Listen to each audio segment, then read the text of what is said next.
MacDonald. Senator Whish-Wilson. Thank you, Acting Deputy President. On Monday in the Senate, I began to outline my concerns about the haste that Australia was rushing to military involvement in Iraq.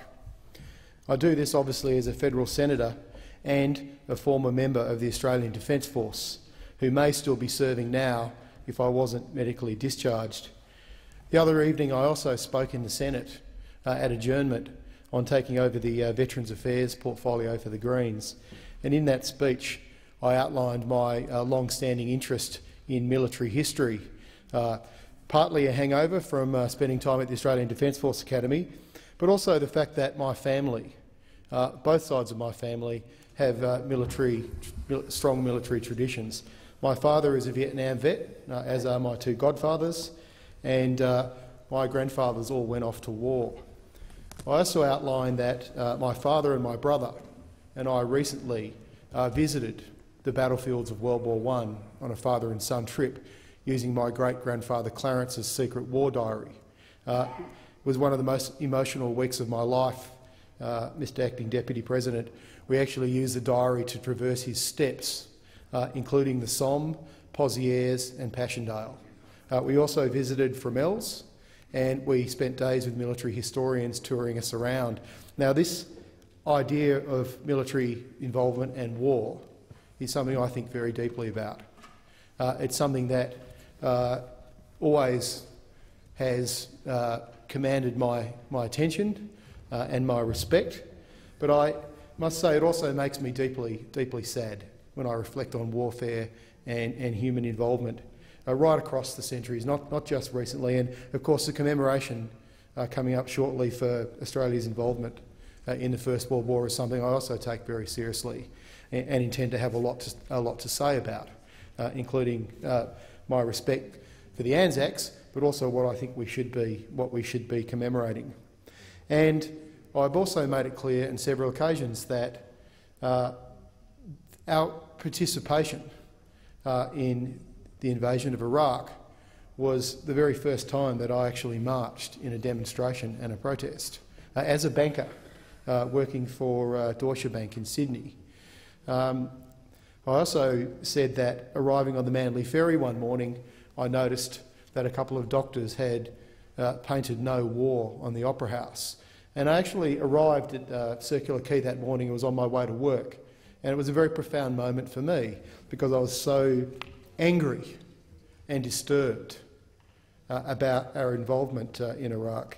And I say this because not only have I been in the military and I take these issues seriously, but I was also, as I said in my first speech, I also worked in the North Tower of the World Trade and Financial Centre complex in New York for a couple of years, and 9/11 very deeply touched me, as it did, of course, lots of Australians and lots of people around the world.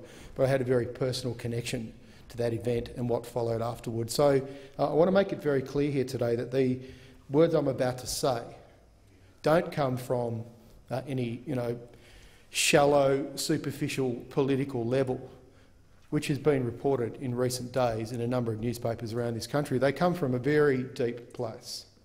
And this subject often makes me very emotional because it is something that needs to be given very serious attention by all of us. And in a way, what I like about, one of the many things I like about the War Powers Bill is that if all politicians get to vote on war, then they have a very tangible thing to observe in terms of their own involvement in war. In a way, allowing an executive to take us off to war may absolve you as a parliamentarian from the position of responsibility that you have, not just to our serving members of our Defence Force, the young people we send overseas, but also to future consequences and ramifications further down the track. And let's be very clear about this. I don't think there's anyone in this chamber who would privately, at least, admit that Iraq isn't better off than it was in 2003 now, given the instability and given the vacuum that's been created by the invasion of Iraq in 2003. I believe the majority of Australians are rightly concerned and currently opposed to Australia's military involvement in Iraq, even at the request of an ally like the United States. In fact, in many cases, I think the fact that we tend to jump when the US says is something that is perceived by Australians as being an issue now. And this issue also goes back to the early 90s for me, 1992, because a number of my friends who graduated from the Australian Defence Force Academy actually served in the very first Gulf War. And I remember mates on one of the Navy frigates being sent to the Gulf, passing me while I worked on Rottnest Island. Senator Back, through you, Chair, I know you spent some time on Rottnest Island, but I also worked a summer there, and I remember seeing their warship disappearing off into the horizon. These were good friends of mine, and it was very tangible to me, our involvement in the first Iraq War, and I remember the concern around the potential escalation of that conflict. But as is now folklore and myth, but probably also based in fact, the Bush administration at that time chose not to take the conflict past Kuwait and liberate the Iraqis from Saddam Hussein for the very reason that we've seen the issues have developed in this region in the last 10 years. The sectarian violence that was always latent, the divisions, the splits that go back centuries from religious and on ethnic grounds. Now, the Greens want Parliament to have the power to thoroughly debate and vote on the use of our armed forces. And I'd like to say on record that I outright condemn the violence and cold-blooded killings carried out by ISIL. This offshoot of al-Qaeda in Iraq has used instability in the region and the sectarian tensions I just mentioned to grab a foothold. The Iraq government, its regional partners and the global community does need to respond. But right now, we don't have a strategy. We don't have objectives, and it's not just the Greens that are calling for caution. It's been mentioned in the chamber already, recent comments including last night about Senator Obama, but there are a number of commentators both here and in the US and internationally, including in the UN, who are calling for caution. The world needs to engage with this situation with eyes wide open within a UN mandate. Our leaders need to be upfront and honest about all aspects of engagement, the risks, the costs, the chance of success. In fact, what is our definition of success and what is our objective? And of course, more importantly, what the long-term plan is. And for me personally, things I have reflected on recently as well, with the language that enlightens the situation, not obscures it. I mentioned in my speech on Monday that I think what disgusted me and motivated me the most about our invasion of Iraq in 2003 was a mediocrity in the media and around the public debate on this issue, around the idea of weapons of mass destruction, around the whistleblowers, around the whole debate. And I've said it on Monday as well, I see the same situation unfolding now, if not worse, than back in 2003. The Australian people deserve illumination and transparency in this heady debate, and they are not getting it from the coalition government or some sections of the media. With the 2003 Iraq War, the Australian, US and UK governments risked the trust of their people in how they deployed their armed forces. And I feel personally this mistrust still lingers. In 2003, we entered Iraq on what's turned out to be a lie, without a strategy and with the simple rhetoric, "You are with us or against us." By repeating the rhetoric of 2003, the current Australian government will not rebuild the trust of the Australian people, that they are responding to this crisis with sober responsibility. Australia needs to break the culture, in media and in politics, that tries to intimidate or shut down debate on the use of our armed forces. In my speech on Monday, I tried to make 2 points. Words from this speech have been quoted out of context and distorted by some media this week, as I suspected they would be on the day.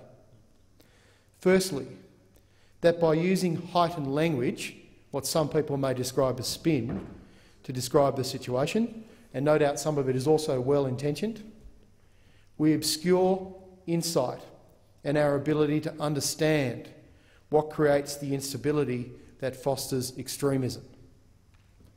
And without clear understanding, we cannot, as a country, act in the most sensible and prudent way to ever win the peace. And I say those words, win the peace, very carefully, because as we found in 2003, it's easy perhaps to win a war.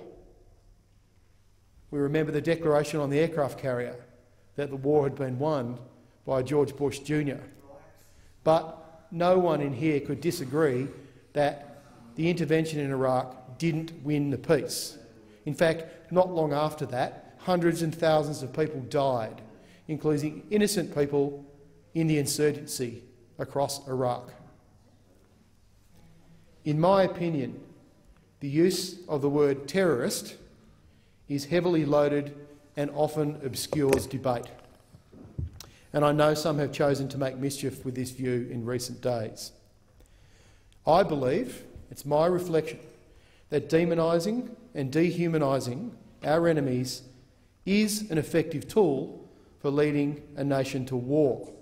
History tells us this.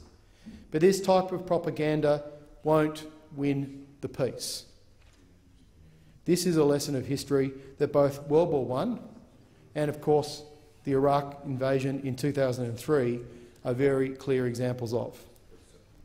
Secondly, I wanted to make the point that the military engagement of our forces from outside a region into these sorts of conflicts is often used as a tool by extremists to radicalise others.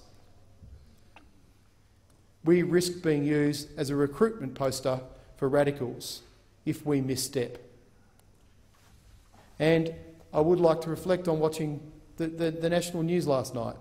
The awful situation of another beheading being replayed again and again and again with a man wielding a knife in front of someone who's about to die. Of course people are going to be horrified, saddened, revolted and fearful of seeing footage like that. But that is exactly what these murderers, these war criminals want. It is exactly what they want. And yet it is replayed again and again and again. I don't get it. I really don't get it. What is it achieving? Of course, we need to know what's going on and we need to have a debate about how to stop this. But I remember from 9/11, sitting in the building in Hong Kong where I was working, and the stock market was shut globally for 3 days. Well, Wall Street was gone. And all they did, the media reported again and again all day, and it absolutely did my head in, watching this plane rewinding, going back and forward into a building. And they did it around the terrorist attacks in the UK. There was constant real-time reporting, again and again and again. I think we need to be very careful in this debate around the use of media promoting exactly what these radicals want. They do want to sow fear into our hearts, and they do want us to go over there and fight them. That is as clear as daylight. And I would plead to the mainstream media to be very careful about giving them what they want. The Greens are a party of peace and non-violence. It's part of our charter. It's there for anyone who wants to go and see it. But I'd personally like to state today, as Senator Di Natale stated in his speech, that although I am anti-war, and I therefore believe war is a last option and should be avoided at all costs, I am not necessarily a pacifist in all cases. The Greens supported the humanitarian intervention in East Timor and previously have advocated in this Senate, for strong action to prevent the genocide in Darfur. We're all good people who want to do the best by Australia, but we come at this from different point of views and have absolutely no doubt today that Senator Ludlam's Green bill to give Parliament the power to vote on going to war is designed to do the best thing for Australia, designed to make all of us, the decision makers in here, as accountable as we can possibly be. Because as I also said on Monday, when I think about the sacrifice in the Great War and other wars, of course men fight and they sacrifice to win the peace. They sacrifice to win the peace. And we remember that and we commemorate that, and we will commemorate that next year. But we must remember why they went to war in the first place. And in the light of the First World War, and certainly the Iraq War, the stupidity and madness that led to these wars should have been avoided. It should never have put men in a situation where they needed, and women, and the families that suffered, where they had to sacrifice their lives. And that responsibility and weight rests on us as Parliament, as the representatives of the people. And that's exactly why we should have a much more powerful role in saying whether we are committed to war. Senator Ludlam made it very clear, the red herring that's been put up today, that somehow we have to make decisions about the tactics of war. That is not the case. It's about what leads us to war. And if this increases the debate and gets around the spin and the media hype that so often obscures these debates and leads to outcomes that may not necessarily be in the long-term interests of this country, then it's a very good thing. It's a very good thing that we are here today debating a bill, not just for us but for our children and for future generations. Because I get the feeling, and it's not just what was reflected by in Obama's words last night, so I should say President Obama's words last night, that there's going to be no easy way to beat ISIS. That if we actually truly do want a lasting peace in the Middle East, we have to take a much longer-term view on this and a much more intelligent and measured view than giving these murderers what they want. Thank you.